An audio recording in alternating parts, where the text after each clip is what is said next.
একটা দিগ্গজ দিগ্গজ মানে হাতিদের যে লিডার থাকে তাকে দিগ্গজ বলে। যে 100টা হাতির গায়ে যে বল থাকে একটা দিগ্গজের গায়ে সেই শক্তি থাকে। বলছেন 1000 দিগ্গজের বল একটা ঐরাবতের মধ্যে থাকে। 1000 দিগ্গজের বল একটা ঐরাবত মানে হাতিদের যে সম্রাট হয় তাদের। বলছেন 10,000 ঐরাবতের বল একটা ইন্দ্রের মধ্যে থাকে। এই যে দেবরাজ্যে ইন্দ্র, 10,000 ঐরাবতের বল একজন ইন্দ্রের মধ্যে থাকে। বলছেন যে 1,00,000 ইন্দ্রের বল একটা হনুমানের মধ্যে থাকে। বলুন জয় শ্রীরাম। জয় শ্রীরাম। হনুমানের শক্তি কত? হ্যাঁ, কত বললাম? 1,00,000 ইন্দ্রের যা শক্তি একটা হনুমান, যে রামচন্দ্র ভগবানের সেবক হনুমান, তার মধ্যে সেই শক্তি থাকে। বলছেন যে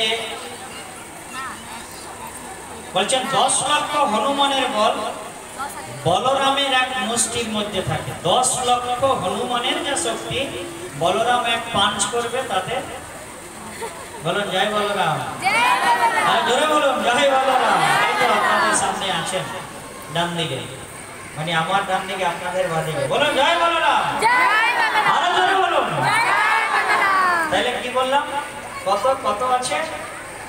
বলছেন যে 10,00,000 হনুমানের বল বলরামের এক মুষ্টির মধ্যে থাকে। বলছেন এই রকম অনন্ত কোটি বলরামের বল ভগবান শ্রী জগন্নাথের একটা হাসির মধ্যে লুকিয়ে থাকে। একটু হাসুন সবাই, সবাই হাসুন। হাসুন, আরে হাসুন না সবাই, এটাই তো আনন্দ। সবাই বলুন না, যেমন নন্দ কি আনন্দ ভাইও, জয় হাতি দেবে, পালকি দেবে, আর কি দেবে, যাই হোক কিছু দেবে সবাই। যেমন বৃন্দাবনে যখন যাবেন, নন্দগ্রামে গিয়ে যদি আপনি না হাসেন তাহলে আপনি বেকার। হ্যাঁ, যে বৃন্দাবন সো বন নেই নন্দ গাও সে গাও, বংশী বর্ষ বট নেই কৃষ্ণ জৈসা নাম। তাহলে সেই কৃষ্ণের হাসির মধ্যে থাকে লক্ষ লক্ষ বলরামের শক্তি। যে বল শক্তি, সেই শক্তি কৃষ্ণের একটা হাসির মধ্যে থাকে।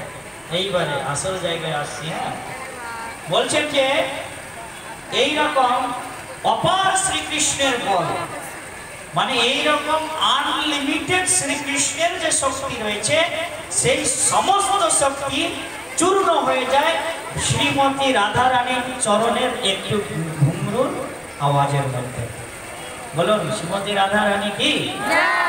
মানে বুঝতে পারছেন তো? এইরকম অনন্ত কোটি কৃষ্ণের যে শক্তি রয়েছে, সেই সমস্ত শক্তি শেষ হয়ে যায় শ্রীমতী রাধারানীর চরণের একটু নূপুরের আওয়াজ। বলুন জয় শ্রী রাধে। আরে জোরে বলুন জয় শ্রী রাধে। দেখুন সেই যে ভগবান জগন্নাথ, তিনি সমস্ত জগতের জীবকে কৃপা করার জন্য এই রূপ ধারণ করেছেন। এখন রোহিণী মায়ের কাছ থেকে যখন এই কথা শ্রবণ করছেন, শ্রবণ করতে করতে রূপ এইরকম হয়ে গেছে, আর সেইখানে নারদ মুনি গিয়ে উপস্থিত হয়েছে।